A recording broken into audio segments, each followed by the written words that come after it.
하나님은 에스겔에게 여러 가지 예언을 하도록 하시고 그 예언하는 방식도 몸으로 예언하기도 하고 또 실제로 자기 머리카락을 잘라서 그런 실물 교훈도 하기도 하시고 이번에는 노래를 지어서 부르도록 그렇게 하십니다.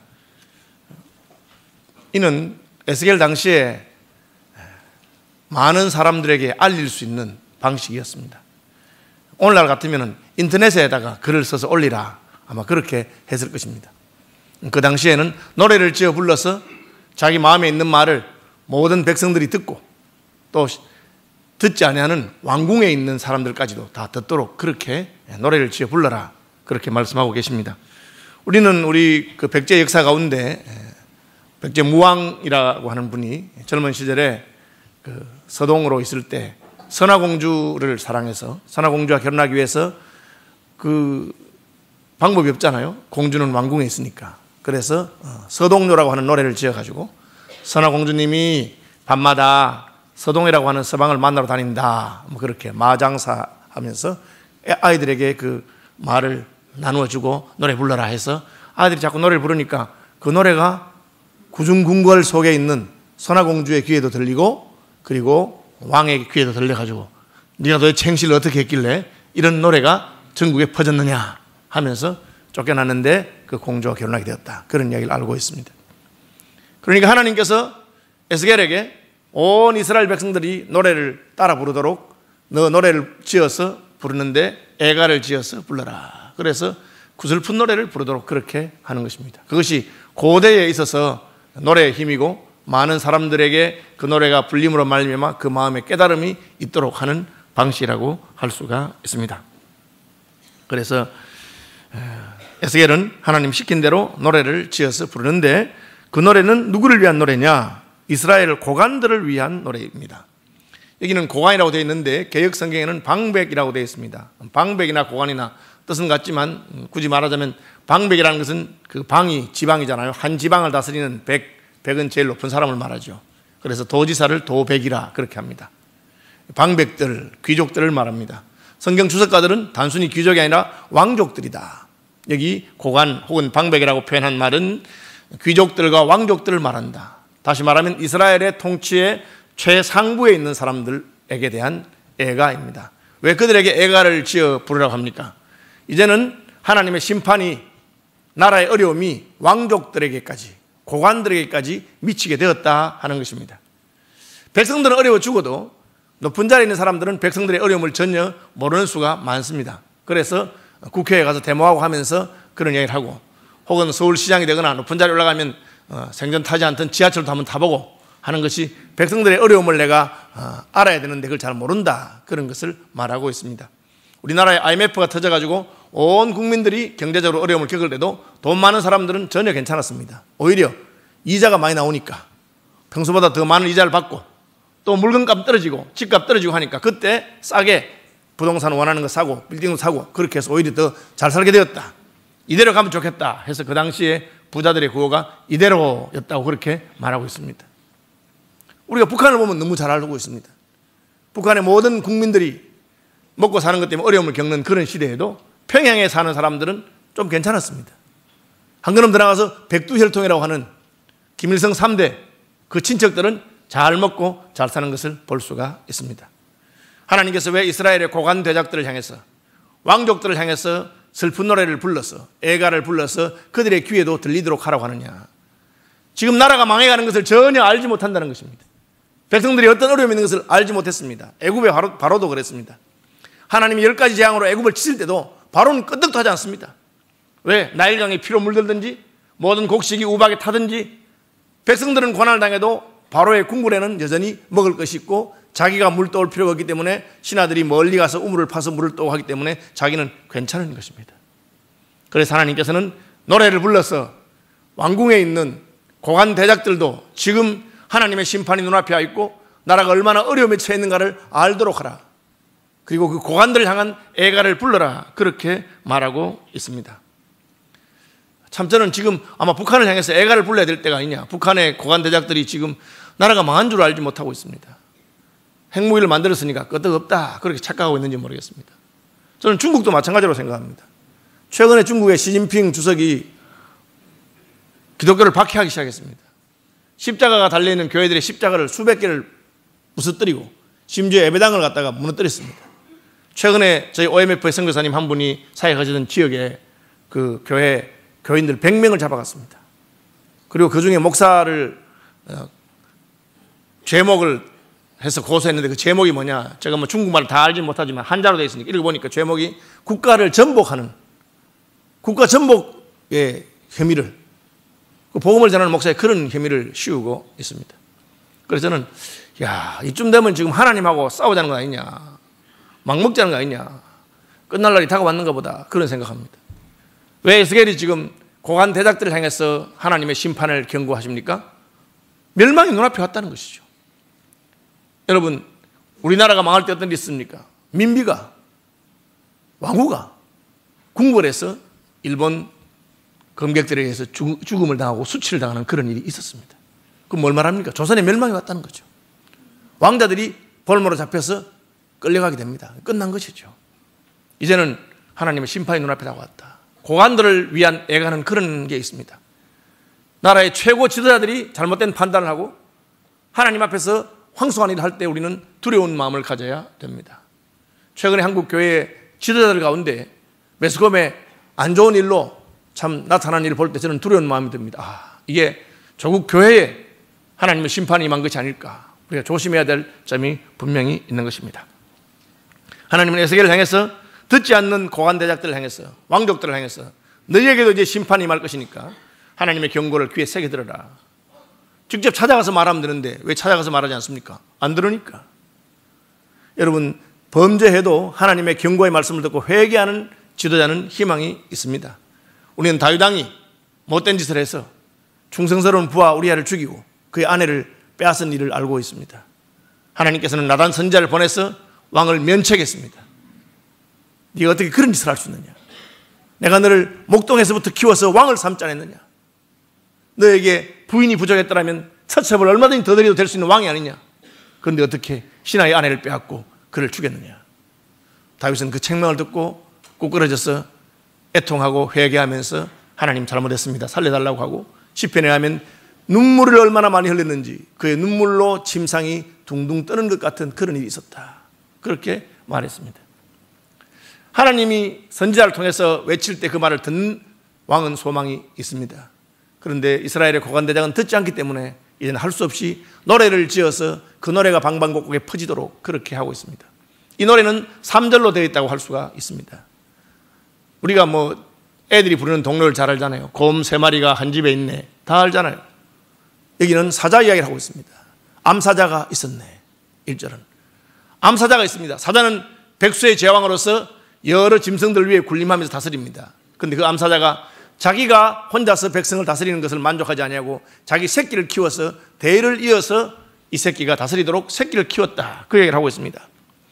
부르라, 너는 이스라엘 고관들 위하여 예가를 지어 부르라. 예가가 뭡니까? 내 어머니는 무엇이냐? 암사자라. 유다와 이스라엘의 어머니는 암사자다. 그가 사자들 가운데 엎드려 젊은 사자 중에 새끼를 기른다. 사자 한 마리가 있었다. 암사자가 있었다.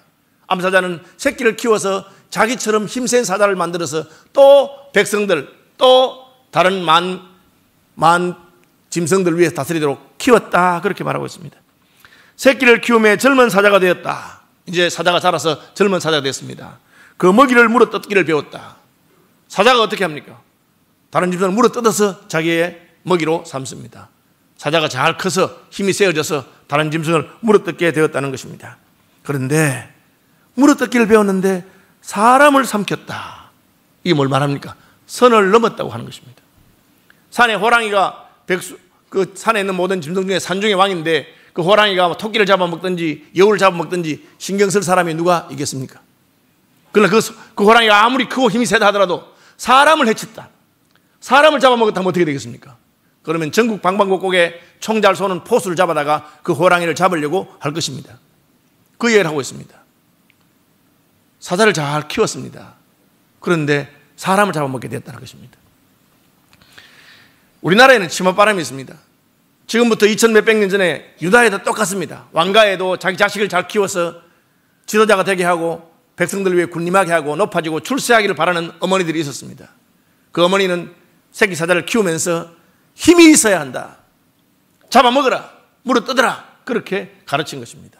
그러니까 이 사자가 자라서 힘을 가지고 물어뜯고 잡아먹기 시작했습니다. 왜 그렇게 합니까? 그것이 바로 지도자의 통치술입니다. 공포정치죠. 북한의 김정은이가 왜 자기 고모부를 여러 사람 보는데 총살해 죽입니까?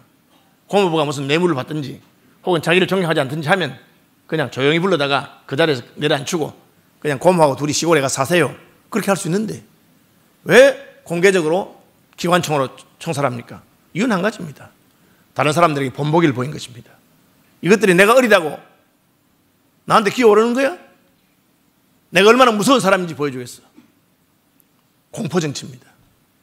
그 사람이 군 총사령관이 누구든지 자기 마음에 안 들면 하루아침에 계급장 떼버리고 낮추어서 저기 그냥 노동 캠프에 가서 일하도록 그렇게 만듭니다. 그러다가 다시 올립니다. 뭡니까? 공포를 통해서 통치하는 것이죠. 이것이 제왕의 통치 기술이요 세상이 생각하는 통치 방식입니다. 힘을 보여주는 것입니다. 까불지 못하도록. 깡패 세계도 마찬가지입니다. 어떻게 합니까? 한 학교에 새로운 보스가 나려면 그 학교에서 제일 싸움 잘하는 애를 시비를 걸어가지고 때려서 박살 내버리는 겁니다. 그러면 다들 무서워하는 것이죠. 그런 방식으로 통치하는 것을 배웠습니다. 그러나 이것은 하나님의 통치와는 다른 것입니다. 하나님은 힘이 아니라 하나님의 은혜와 지혜와 하나님의 도우심으로 통치하는 왕이 필요하다고 합니다. 세상의 왕들은 그런 식으로 합니다. 이스라엘 백성들이 왕을 달라고 할 때 하나님이 하신 말씀이 그것입니다. 왜 왕을 달라고 하느냐? 내가 너희의 왕이 아니냐? 나는 너희를 사랑하는 왕이요, 나는 너희를 진심으로 복주고 너희를 위하는 왕인데 세상의 왕들은 그렇지 않다. 만약 너희가 왕을 세우면 그 왕은 너희 아들들을 끌어다가 노동을 시킬 것이고 아들들을 끌어다가 군사를 삼아서 전쟁을 시킬 것이다. 너희 딸들을 잡아다가 여종을 삼고 예쁜 것들은 잡아다가 자기 부인을 삼을 것이다. 그런데도 왕이 필요하겠느냐? 그래도 이스라엘 백성들이 왕을 달라고 하니까 하나님이 할 수 없이 왕을 준 것입니다.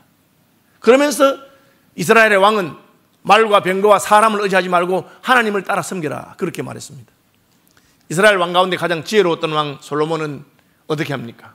그가 왕이 오르자마자 하나님께 제사를 드리면서 기브온 산당에서 1000번제를 드리면서 하나님이 너 소원이 무엇이냐? 하나님, 저는 아이와 같고 저는 백성을 다스릴 만한 능력이 없으니 하나님, 이 백성들을 바로 다스릴 수 있는 지혜를 제게 주시기를 바랍니다. 그렇게 말합니다. 그것이 하나님께서 기대하시는 왕의 모습이요 왕의 통치술이었습니다.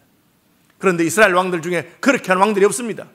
북왕국 이스라엘의 모든 왕들이 하나님을 무시하고 자기 힘을 의지하다가 왕조가 9번이나 바뀌는, 쿠데타가 9번이나 일어나는 그런 비극을 겪었고, 남왕국 유다에도 몇몇 왕을 제외하고는 대부분의 왕들이 자기의 힘을 의지하고 힘을 믿고 싸우는 그런 왕들이 되었습니다. 그러니까 어떻게 됩니까? 선을 넘어서 사람을 물어뜯어 죽인 사자를 가만히 둘 리가 없습니다. 그래서 사람들이 그를 함정을 파고 잡아다가 데리고 가서 애굽으로 끌고 가고 바벨론으로 끌고 갔다, 그렇게 말한 것입니다. 어미 사자가 새끼 사자를 키워서 젊은 사자를 만들었는데 그놈이 어미에게 배운 대로 이것저것을 막 물어뜯으니까 그것까지는 괜찮았는데 이제는 선을 넘어서 사람을 물어뜯으니, 사람을 죽이니 하나님께서 징계하기 시작하셨다. 하나님이 우리를 높이셨을 때 겸손해야 됩니다. 하나님 높이셨을 때 하나님 앞에 자기를 낮추고 겸비하면 하나님의 은혜가 함께 할 것입니다. 그러나 하나님이 금한 것을 하면서 자기 힘을 자랑하면서 물어뜯으니까 이방이 듣고 함정으로 그를 잡아 갈고리로 깨워 끌고 애굽 땅으로 갔습니다. 이 1절입니다. 끌려갔다. 암사자가 있었다. 암사자에게 새끼 사자가 있었는데 젊은 사자로 키웠다. 물어뜯기를 배워서 물어뜯다가 이제는 사람까지 물어뜯으니 함정이, 사람들이 함정을 만들고 그를 잡아서 갈고리로 끌고 애굽에 끌려갔다, 그렇게 말하고 있습니다. 실제로 여호아스 왕은 유다의 왕이었는데 애굽으로 끌려갔습니다. 그리고는 돌아오지 못했습니다. 2절은 무엇입니까? 5절, 암사자가 기다리다가 왜 안 돌아올까, 아들이 잡혀가는데 돌아오지 않을까 하다가 돌아오지 않으니까 소망이 끊어진 줄 알고 재시도를 합니다. 다시 젊은 사자 하나를 키웁니다. 다시 새끼 사자를 키워서 그 새끼 하나를 또 골라 젊은 사자로 키웠더니 두 번째 또 키웁니다. 여러분, 사자로 키우는 것 자체는 나쁜 게 아니에요. 케네디가의 대통령이 많이 나고 한 것은 그 케네디가의 어머니들이 자식들을 교육을 잘해서 키운 것입니다. 유대인들이 교육이 특별합니다. 유대인들의 어머니가 자녀 교육을 잘합니다. 그래서 노벨상도 많이 받고 유명하게 그렇게 키워졌습니다. 그런데 키우긴 키웠는데 뭘로 키웠습니까? 젊은 사자가 되어 여러 사자 가운데 왕래하며 먹이 물어뜯기를 배웠습니다. 또 먹이 물어뜯기를 배웠습니다. 사자는 물어뜯어서 힘을 과시하는 짐승입니다. 또 물어뜯었습니다. 그까지는 괜찮았는데 역시 사람을 삼키며 또 사람을 삼킵니다. 그 다음에 그의 궁궐들을 헐고 성읍들을 부수니 그 우는 소리로 말미암아 땅과 그 안에 가득한 것이 황폐하니, 이제는 이 사자는 사람을 물어뜯을 뿐 아니라 힘이 얼마나 센지 궁궐을 무너뜨리고 성벽을 헐고 그리고 하면서 사자가 한번 부러지면 산천초목이 벌벌 떠는 그런 힘이 세고 무서운 사자가 되었습니다. 잘 키웠죠. 그런데 문제는 무엇입니까? 역시 사람을 물어뜯고 선을 넘어서 하나님께서 허락하지 않은 것을 자기 마음대로 했습니다. 여러분, 왕이라고 해서 모든 것을 다 할 수 있는 것은 아닙니다. 솔로몬의 아들 르호보암이 왕이 되었을 때에 신하들이 말하기를, 임금님, 그 아버지 솔로몬이 예루살렘 성전 7년 반, 백향목 궁궐 13년 반, 나라의 토목공사를 일으켜서 나라의 경제가 피폐하고 백성들이 어려운데, 우리나라가 잘 사는 나라인데도 이리 어려운데 이제 새 왕이 되었으니까 선정을 베풀고 세금을 감면하고 백성들과 함께 가면 참 좋겠습니다 하니까 이 르호보암이 그 말을 듣지 아니하고 자기 젊은 친구들한테, 야, 내가 저기 집 끝나자 말자 늙은 신하들이 와서 나보고 이렇게 저렇게 세금 감면해주고 하라는데 어떻게 하면 좋겠나? 야, 이 바보야, 네가 젊다고 무시해서 그런 거 아니냐? 더 세게 나가야 된다. 초판에 콱 안 눌러놓으면 저 신하들이, 백성들이 나한테 기어오를 거야. 그렇게 가르쳤습니다. 힘을 의지하는 것만 가르치니까 이 르호보암이 그래? 하고는 가서, 나는 우리 아버지보다 훨씬 더 굵어. 내 새끼손가락이 우리 아버지 허리보다 굵으니까 우리 아버지가 채찍으로 했으면 나는 정갈로 할 거야. 그렇게 백성들에게 더 세게 하니까 어떻게 됐습니까? 나라가 10지파가 떠나가고 자기는 2지파밖에 없는 그런 비극을 겪게 됩니다. 그나마 그 2지파도 하나님이 자기 아버지, 할아버지 다윗과 솔로몬을 기억해서 그렇게 하셨다고 되어 있는 것입니다. 여러분, 지도자라고 해서 마음대로 모든 걸 할 수 있는 게 아닙니다. 선을 넘어가면 안 되는 거죠. 그 선이 무엇입니까? 하나님께서 겸비하게 하나님의 뜻을 생각하고 살피고 하는 것인데, 이스라엘 왕들이 그렇게 했습니다. 새로 자라나는 이 사자도 용감하고 힘이 센데 사람을 물어뜯기 시작하면서 산천초목을 벌벌 떨게 만들었습니다. 그러니까 어떻게 됩니까? 이방이 포위하고 있는 지방에서 그를 치러와서 그 위에 거물을 치고 잡아 함정에 넣었다. 저는 지금 북한의 지도자들이나 중국의 지도자를 보면 이런 생각이 들어요. 북한이 이제 핵무기를 만들었으니까 겁날 게 없다. 미사일도 만들었으니까 누구든지 붙어보겠다는데, 여러분, 그런 방식으로 나라가 견고해지고 안전해지는 것이 아닙니다. 그러려면 자기가 세계에서 제일 강한 나라가 돼야 되죠. 미국 좀 되든지. 상대가 되겠습니까? 안 됩니다. 전 세계가 아마 포위할 것입니다. 북한의 경제 제재가 풀리겠습니까? 안 풀립니다. 안 풀립니다, 여러분.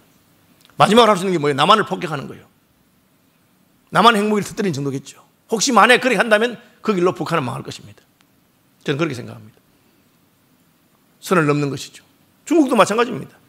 시진핑 통치 10년이 지났는데 자기가 더 통치하고 싶어서 통치를 연장하면서 어떻게 합니까?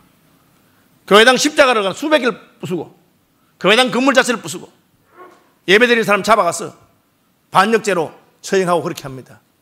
잘하죠. 그렇게 하면 어떻게 되겠습니까? 하나님의 진노가 임할 것입니다. 중국이 세계의 모델이 되겠습니까? 그런 식으로 하는데 안 됩니다. 아무리 잘 살아봤자 결국 끝날 것입니다. 하나님 그걸 말하고 있습니다. 유대의 통치가 하나님이 인정받는 것은 무엇입니까? 하나님의 계명을 따라서 공의와 정의로 사랑과 은총으로 지도자는 더욱 겸손하게 그렇게 통치해야 되는데, 하나님의 뜻에 굴복하지 않고 자기 힘을 보여주는 것을 가지고 그걸 가지고 합니다. 우리가 힘이 없으니까 중국이 무슨 사들 가지고 흔들면 찍소리 못하고 가만히 있는 것이지, 힘 있는 나라 같으면 그런 식으로 하는데 가만히 있겠습니까? 지금 미국이 중국을 향해서 힘을 한번 보여주니까 지금 그렇게 큰 소리 치던 중국이 흔들리기 시작합니다. 저는 흔들린다고 생각합니다. 힘으로 싸우려면 세계에서 제일 힘이 센 수밖에 없죠. 세계에서 힘이 제일 세면 됩니까? 높은 자 위에는 더 높으신 하나님이 계시고 강한 자 위에는 더 강하신 만군의 여호와께서 계십니다. 로마 제국을 흔드시고 열방들을 흔드시는 분이 계십니다. 미국이라 하더라도 하나님의 뜻에 대결하면 망할 수밖에 없는 것입니다. 하나님이 통치하는 것을 에스겔 선지자가 예언했습니다. 어떻게 됩니까? 바벨론에 잡혀갔습니다. 여호야긴 왕이 잡혀가고 시드기야 왕이 바벨론에 잡혀가서 갈고리에 꿰가서 돌아오지 못했습니다. 노래 부른 그대로 된 것입니다. 이제 3절입니다. 3절이 무엇입니까? 10절. 내 피의 어머니는 물가에 심겨진 포도나무 같았어. 물이 많음으로 열매가 많고 가지가 무성하며 그 가지들은 강하여 권세 잡은 자의 규가 될 만한데, 이 무슨 말이냐? 하나님께서 이스라엘 백성들을 젖과 꿀이 흐르는 가나안 땅에 심어두셨습니다. 그곳은 물이 많은 시냇가와 같아서 하나님 말씀대로 살기만 하면 뿌리를 내리고 강한 나라가 될 수 있었습니다. 다윗과 솔로몬의 시대에 예루살렘에 은이 돌멩이와 같이 흔하고 백향목이 뽕나무와 같이 흔한 그런 축복받은 시절이 있었습니다. 하나님 말씀대로만 살았으면 그 나라는 점점 왕성해졌을 것입니다. 그런데 가지들이 강하고 권세 잡은 자의 규가 될 만한, 이 규라고 하는 것은 옛날 성경에는 홀이라고 번역했는데 왕의 권위를 나타내는 작은 지휘봉 같은 것입니다. 그걸 들고 왕이 될 만한 그런 인물들이 많았어요. 실제로 사무엘이 다윗을 왕으로 세우러 하나님의 뜻에 따라서 이새의 집에 가서 그 아들 중에 하나를 왕으로 세우러 갔는데 형제 7명이 딱 줄을 섰습니다. 첫 번째 형 엘리압부터 보니까 7명이 다 한결같이 인물이라든지 키라든지 모든 면에 나무랄 데가 없어요. 큰형 장형 엘리압을 보는 순간에 사무엘의 마음속에, 야, 여호와께서 왕으로 삼으실 사람이 아니냐, 이렇게 잘생기고 멋있고 왕이 되어도 충분하겠다. 하나님 말했습니까? 그 외모와 신장을 보지 마라, 내가 이미 그를 버렸다. 7명이 다 그랬어요. 사람들이 보기에는 왕감이 될 만한, 왕이 될 만한 그런 사람들이 줄을 서 있었습니다. 그것이 하나님이 복준 이스라엘 나라였습니다. 지금도 유대인들이 숫자가 많지 않지만 전 세계에서 얼마나 두각을 나타내고 노벨상을 타고 그렇게 합니까? 한국 사람도 마찬가지예요. 여러분, 한국 사람이 전 세계 어디 가서 똑똑하지 않다 그런 소리 들은 적이 없습니다. 애살이 많고 열심히 있고 죽기 살기로 하고 그리고 공부시키면 잘하고 그렇게 합니다. 이스라엘이 그랬습니다. 왕이 될 만한 포도나무 제목들이 많이 있었고 그 가운데 높은 것이 있었다. 다윗 왕가는 어땠습니까? 다윗의 형제들뿐 아닙니다. 그 후손들도 마찬가지였습니다. 다윗의 아들 가운데 압살롬이라고 너무너무 잘생기고 얼마나 똑똑한지 사람들의 마음을 자기에게 싹 끌어서 자기 아버지가 지금 살아있는데도 불구하고 쿠데타를 일으켜서 왕의 자리에 올라서 아버지를 쫓아낸 적이 있는 그런 똑똑하고 실력 있는 왕자가 있었습니다. 그러나 그는 똑똑했음에도 불구하고 하나님을 의지하지 않았기 때문에, 하나님을 대적했기 때문에 아버지보다 훨씬 똑똑했는데 하나님이 망하도록, 그 참모가 엉뚱한 말 하도록 그래서 망했습니다. 압살롬이 죽은 다음에 아도니아라고 하는 또 왕자가 반역을 일으킵니다. 이때는 아버지가 늙어서 죽을 때가 다 돼가니까 아버지 죽은 다음에 내가 왕이 돼야 되겠다고 미리 쿠데타를 일으켰는데 누구하고 동맹을 맺습니까? 요압이라고 하는 이스라엘 군부의 실세와 동맹을 맺습니다. 요압이 누굽니까? 다윗과 함께 전장을 누비면서 산전수전을 다 겪은 다윗의 전우였습니다. 그런데 그 요압이 보니까 이 아도니아야, 압살롬이 죽었으니까 이제 아도니아가, 압살롬의 반역에 요압은 참여하지 않았습니다. 그런데 이번에는 아도니아와 함께 짜고 쿠데타를 일으켰습니다. 결과가 어떻게 됐습니까? 그 힘이 세고 잘생기고 왕이 될 만했던 아도니아는 망합니다. 솔로몬이 그 어머니 바세바와 함께 누구와 함께 왕을 찾아갑니까? 나단 선지자, 제사장 사독. 나단과 사독은 힘은 없는 사람이에요. 다만 하나, 하나님의 뜻이 무엇인지 알려줬습니다. 하나님께서 솔로몬을 왕으로 세운다고 했습니다. 약속대로 하시죠. 그 결과는 뭡니까? 쿠데타 다 일으켰는데도 솔로몬이 왕이 되는 순간에 모든 건 끝나버립니다. 뭘 보여줍니까? 힘이 세고 권력이 있다고 해서, 내가 용맹하다고 해서, 키가 높은 가지가 된다고 해서 왕이 되는 것이 아니라 왕이 되는 것은 하나님의 은혜로 말미암는 것을 보여준 것입니다. 그것이 지금 이 3절이 말하는 것입니다. 그 가지들은 강하여 권세 잡은 자의 규가 될 만한데 그 하나의 키가 굵은 가지 가운데서 높이 높았으며 많은 가지 가운데 뛰어나 보이다가 이제 높아서 왕의 규, 왕의 지휘봉을 잡은 왕이 될 만한 줄로 알았는데 12절 분노 중에 뽑혀서 땅에 던짐을 당하며. 여러분, 가지가 아무리 굵고 무성해도 뿌리가 뽑히면 어떻게 되겠어요? 말라 죽는 것입니다. 아무리 나무가 튼튼해도 태풍이 불어서 뿌리가 뽑혀버리면 어떻게 되겠습니까? 그 나무는 그냥 땔감으로밖에 설 수가 없는 것입니다. 그 이야기를 지금 하고 있습니다. 분노 중에 뽑혔습니다. 누가 뽑습니까? 하나님이 뽑으신 것이죠. 왜 뽑았습니까? 잘생기고 멋있고 힘이 있고 사람들이 따르면 뭐합니까? 그가 하나님 앞에서 겸비하지 아니하고 하나님의 은혜와 지혜를 구하지 아니하고 자기 힘을 가지고 스스로 높아지려고 했기 때문에 그렇습니다. 하나님께서는 적어도 이스라엘 공동체 안에서는 하나님이 세우지 않았는데 스스로 높아지는 자를 꺾으시는 분이 하나님이십니다. 하나님이 그은 선을 넘어서 사자가 용맹한 것이 잘못은 아니지만 사람을 잡아 죽인다든지, 포도나무가 열매가 많고 가지가 무성한 건 나쁜 건 아니지만 하나님의 뜻에 합당하지 않으면 그 뿌리를 뽑아서 어떻게 됩니까? 그 열매는 동풍에 마르고 그 많던 열매들이 다 동풍에 말랐습니다. 열매가 익기 전에 뽑혀서 마르면 못하겠습니까? 먹을 수가 없는 것입니다. 그 강한 가지들은 꺾이고 말라 불에 탔다. 이제는 광야 메마르고 가물이 든 땅에 심어진 바 되고, 하나님이 젖과 꿀이 흐르는 가나안 땅에 심으셨는데 하나님 말씀대로 하지 않으니까 쭉 뽑아가지고 애굽으로, 바벨론으로 하나님께서 던져버렸습니다. 광야에 던졌습니다. 그러니까 여러분, 왕족이면 뭐 하겠어요? 포로로 잡혀갔는데, 귀족이면 뭐 하겠어요? 나라가 망했는데, 거기 가면은 저 밑바닥에서부터 새로 시작해야 되는 겁니다. 누가 그걸 인정하겠습니까? 아무도 인정하지 않는 그런 자리에 가게 되었다. 불이 그 가지 중에 하나에서부터 나와 그 열매를 태우니, 가지에서 열매가 나왔어. 자기가 자기를 태우는 그런 비극, 동족끼리 싸우게 되고 서로 다투는 그런 슬픈 일이 있어진다. 권세 잡은 자의 규가 될 만한 강한 가지가 없도다 하라. 이것이 예가라. 너희들이 끝났다. 너희들이 키운 자녀들 가운데 잘나고 똑똑한 자녀들이 많지만 이미 하나님을 떠났기 때문에, 하나님이 기뻐하지 않는 걸 생각하기 때문에 하나님께서 너희를 징계하실 것이고 너희를 뽑아서 낯선 땅에 던질 것이다. 누구에게 하는 경고입니까? 왕족들과 귀족들과 높은 자리에 있는 자들 향해서 경고하는 것입니다. 여러분, 하나님의 은혜로 말미암아 우리나라가 얼마나 잘 살게 되었고 조국 교회가 이렇게 높아졌습니까? 높아질 때 하나님의 경고의 말씀을 들어야 합니다. 지도자들아 정신 차리라. 더욱 겸손하게 자기를 낮추고 겸비해야 됩니다. 오늘 한국에서 제일 존경받지 못하는 이들이 누구냐? 정치가 되려 합니다. 국회의원이라 그래요. 하나님이 백성들을 왜 높이 세웠으면 진짜 백성들의 마음을 헤아리고 하나님의 뜻에 따라서 공의로 통치해야 됩니다. 그러나 두려워한 마음 없이 나라가 망해도 나는 괜찮다. 나는 숨겨놓은 돈이 많기 때문에, 나는 미국 시민권을 받아놨기 때문에 한국에 전쟁이 나도 미국 가서 도망가면 될 거야. 그렇게 자기 나름대로의 꾀를 가지고 술을 만드는 자들에게 하나님 말씀하십니다. 너희가 높은 가지라고 하더라도 뽑힐 것이다.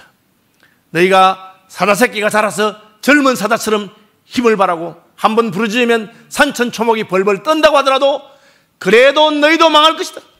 왜? 나 여호와가 뿌리를 뽑아서 던져버리기 때문에 그렇다. 너희들 가운데서 불이 나와서 스스로 소멸하게 될 것이다. 가지가 가지를 스스로 태운 것이죠. 저는 지난번에 무슨 당입니까? 자유한국당이 망한 이유가 뭐냐? 분열 때문에 망한 것이죠. 자기 속에서 자기들끼리 불이 나온 것입니다. 그래서 무슨 이파, 박파, 무슨 파 싸우면서 망한 것이죠. 불이 나서 망한 것입니다. 왜 그렇습니까? 그 뿌리에는 하나님을 경외함이었기 때문에, 지도자가 하나님을 두려워하고 하나님의 뜻에 따라 통치하지 않냐고 자기 하고 싶은 대로 무엇이든지 하려고 하기 때문에 그렇게 일어난 것입니다. 지금도 마찬가지입니다. 하나님께서 우리에게 경고하고 계신 것입니다. 그럼 이제 어떻게 하면 되겠습니까? 포도나무 가지가 열매를 맺어야 되는데 열매를 더 이상 맺지 못합니다. 뿌리가 뽑혔습니다. 가지가 말랐습니다. 하나님께서 뭐라고 하십니까? 하나님께서 여기서 멈추시는 것이 아니라 이사야서의 예언을 따라서, 또한 에레미야서 뒷부분의 예언을 따라서 하나님의 회복이 있을 것을 말합니다. 무엇을 말합니까? 참감람나무 가지에서 버림을 당한 가지가, 돌감람나무 가지가 그 가지에 가서 열매를 맺는다고 말하고 있습니다. 하나님은 다윗의 가문에게 하신 약속이 있어요.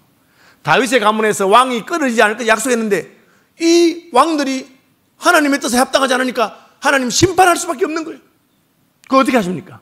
그래서 다윗의 가문에서 예수 그리스도를 보내서 새로운 왕을 세우시고 그 예수 그리스도로 말미암아 영원한 왕이 되게 하신 것입니다. 오늘 유대인들이 예수 믿지 않아도 자기들이 잘 나갑니다. 그렇습니까? 아브라함에게 하신 약속이 있어서 그렇습니다. 그 약속은 아브라함의 후예가 생육하고 번성할 것을 말했습니다. 그러나 아무리 약속이 있다 하더라도 그들이 하나님의 뜻을 넘어서서 범죄하고 죄를 지면 어떻게 합니까? 하나님께서는 참감람나무 가지에서 이스라엘을 잘라버리고 돌감람나무인 신약교회를 그 가지에 접붙일 것을 말씀하고 있는 것입니다.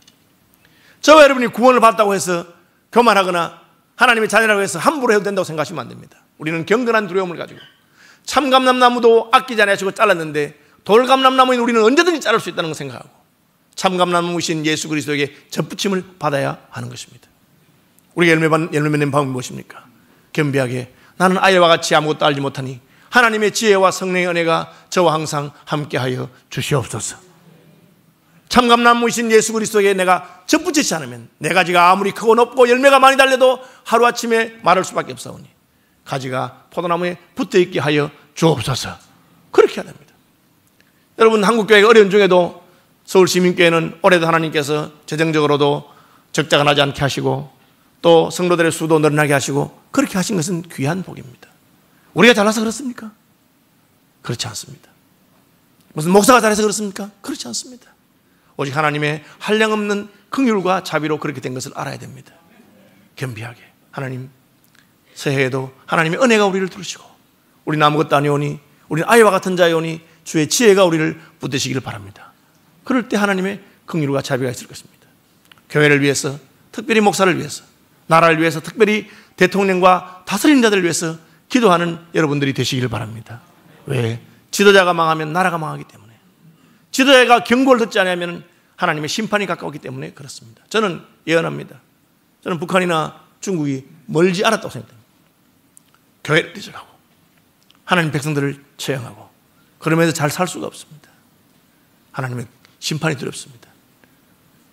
우리는 적어도 하나님 앞에 자기를 낮추고 겸비한 백성들이 되시기를 축복합니다.